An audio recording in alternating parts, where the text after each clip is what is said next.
আমি কানাডায় যে বাসায় থাকি সেটার একটা ছোট্ট ভিডিও অন করে রাখতেছি। এই যে হচ্ছে আমার বেডরুম, হাম্বল, এখান থেকে দেখা যাচ্ছে। এই পর্দাটা আমি নিজেই রাত্রে করে ঘুমাই। সো এখানে আমার কাপড় চোপড় থাকে। As you can see, এখানে কিছু ইয়েটিও রাখা আছে। দেখানো তেমন কিছু তো নাই, সুটকেস ট্যাক্স জিনিসপত্র, এটা একটু পরিষ্কার করতে হবে।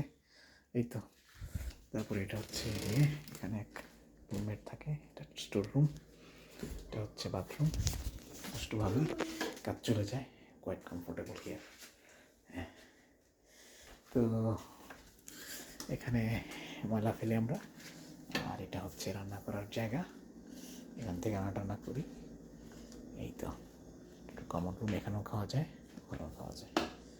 এই হইল বাহিনী। সো এটা হইল যেটা বললাম যে টয়লেট, এখানে এটা রাখি। এদিক দিয়ে হচ্ছে এক্সিট হয়ে, এই যে এইটা হচ্ছে আমাদের বাসার পথ আর কি। আচ্ছা, সেই হইল কাহিনী। Giving you short tour of my home and এই অ্যাপার্টমেন্টে থাকি। কস্ট হিসাব করলে চলে যায়, খারাপ না, ভালোই। আর এটা আমার রুম, যেটা বললাম। এভাবেই চলছে জীবন।